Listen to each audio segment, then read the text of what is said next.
And Allie making his Spectrum debut after 9 long years waiting patiently from the LA Times. Dan Wojcicki. Dan, the emotions you're feeling right now. Guys, first of all, I just want to say that I'm very happy to be here.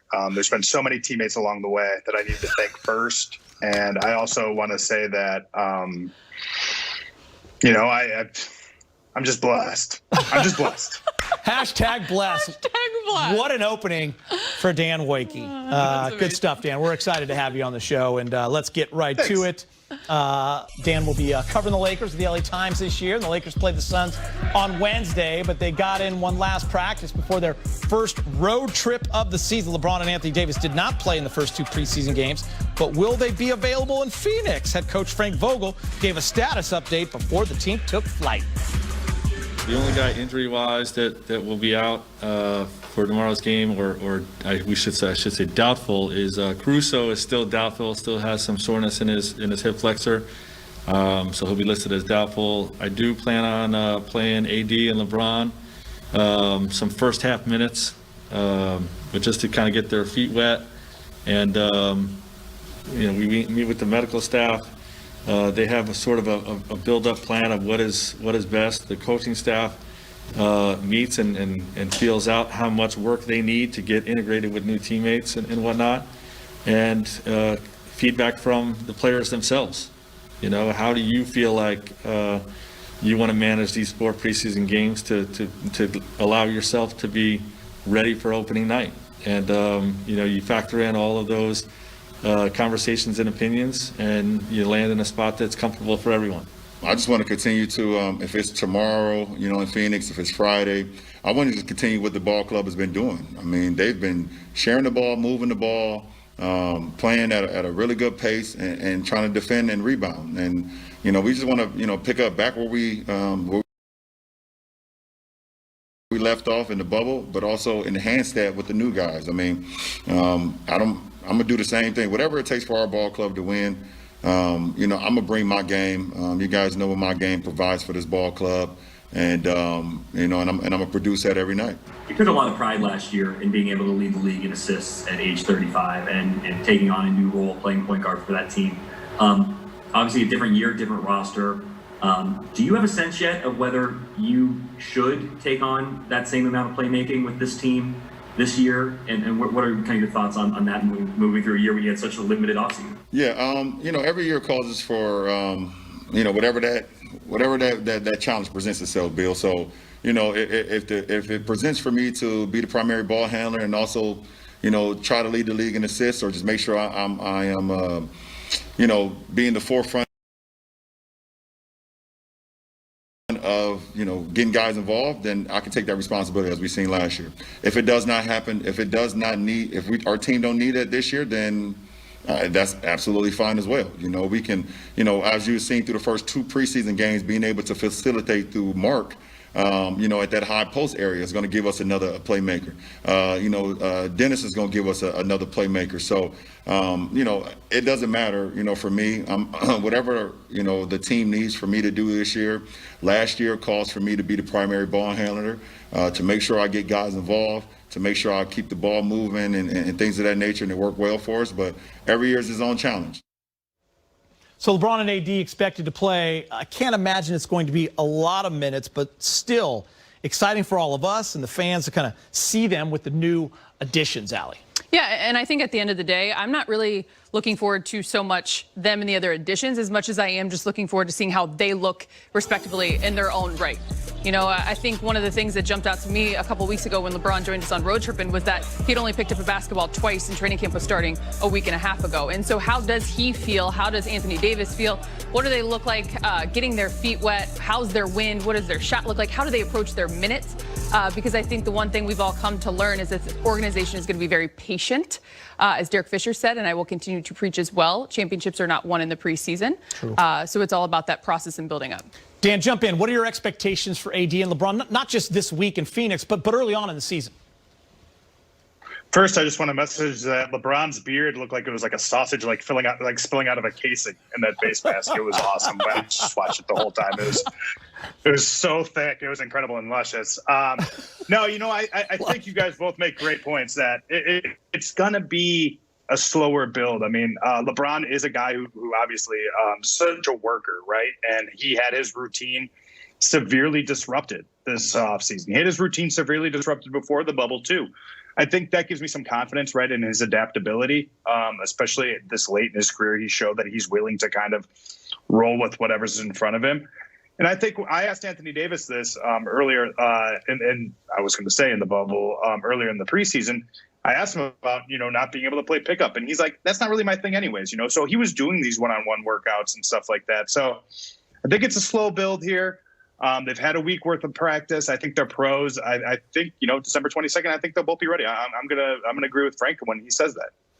Piggyback off of what Bill Oram was asking LeBron James, with a lot of playmakers on this team, it's a much different roster than last year, a year when LeBron led the league in assists. Are we going to see a different role for LeBron this year, Al? I mean, he's always going to be the primary ball handler. Yeah, I will say until LeBron is not wearing a uniform, we will continue to get the same LeBron James that we have all been accustomed to seeing over his 16, 17 years in the league. That's just him by nature. What I think will be different and what we will see look a little different is the expectation and the pressure to make plays every single possession and second he's on the floor. And that's a testament to the front office and the moves that they made this offseason, allowing him to play a little bit more off the ball and dominate from a different angle and an aspect on the floor, which I think could only benefit the rest of this roster.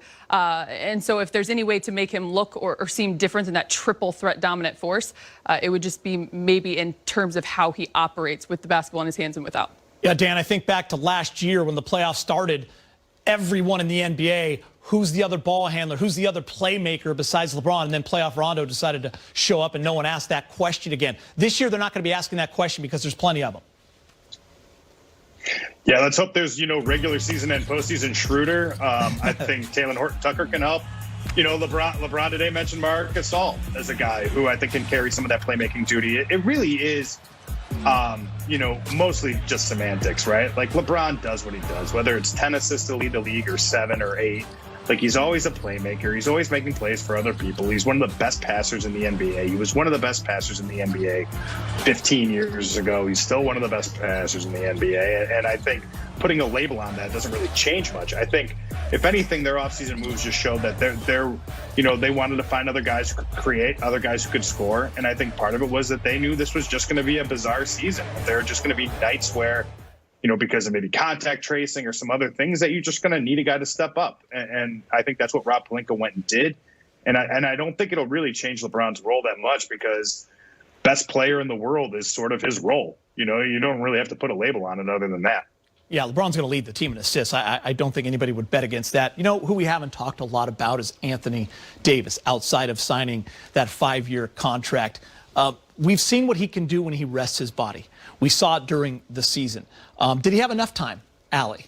How do you think he'll look to start this season? I think he'll be dominant. I think that there was a moment in his media availability, and Dan, you can correct me if I'm wrong on this, but where he said he's actually had moments where he's needed coaches to tell him, ease up, settle down just a bit, because 1, he loves the game, 2, oh, by the way, he's young, and 3, he still is entering that stage in which he is continuing to develop his already high caliber kind of play. And so I think he understands and knows what kind of season this is going to be for his running mate. And it's about him getting out of the gates early as well and putting his imprint on the game and this team from the get-go. Yeah, I agree with you. I mean, sometimes you see it with guys of that caliber when they win that first chip. It catapults them into another stratosphere. All right, socialblade.com is a site that monitors social media trends. How about this?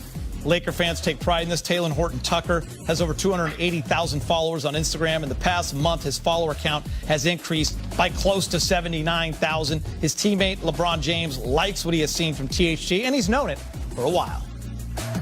I think Taylor is first of all, obviously the basketball, we can see what he's capable of doing. For him to be 20 years old, he hasn't even scratched the surface yet of what he's going to be. But the kid can flat out play. I saw it about 3.5, 4 years ago. I was watching a high school basketball game, and I happened to catch Simeon playing. And I told our agent at the time, it's now Taylor's agent, Rich Paul, told my agent, I said he needed to take a look at this kid, Taylor Horton Tucker, that's at Simeon. I think, the kid is super talented. This is like 4 years ago. Long story short, I mean, obviously, you see what he's doing now. And he's going to continue to get better and better and better, as the days goes on. He get an opportunity to practice against us, the guys as veterans and things of that nature. So he's going to continue to improve, and he's going to do some really good things in this league for a long time. Taylor Horton Tucker, THT, this year's preseason All-Star MVP. Dan, how much do you believe in his talent? I think it's the most popular baby name in Los Angeles probably for the last 48 hours. A lot of Taylors running around. That's genius. I'm a believer. I'm a believer. I think, and when I say that, I mean, I think the Lakers have found themselves a rotation player, right? And I think that's a good place to start. Maybe he's a starter someday. But I think, you don't really find guys that can affect winning a lot in the middle of the second round. So kudos to the Lakers, kudos to that scouting staff. They've been great at it over the last decade, really, at finding guys in that position. And it looks like they found another one in Taylor Horton Tucker. I talked to some scouts, some other executives about him in the last few days. And I think, people are a little split in terms of, like, is this just a preseason thing?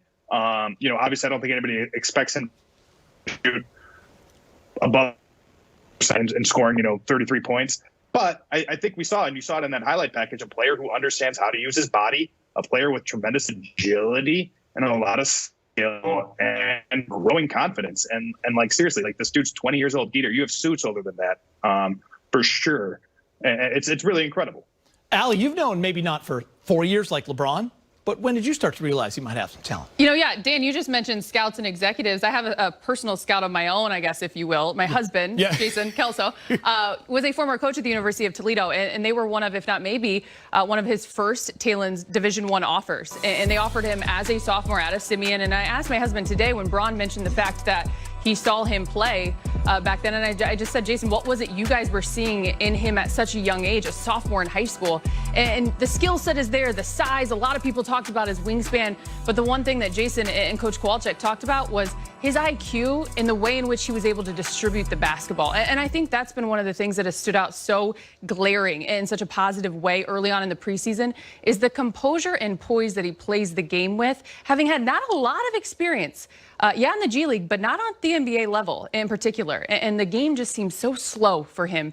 And again, he's just a few days into being 20 years old. You and I went down the roster today, 10, 11, 12 deep. It's going to be really interesting to see where he fits. All right, still to come, the Lakers made some noise this offseason and are looking to go back-to-back. Ahead, we'll show you what officials from other NBA teams think about their chances to repeat.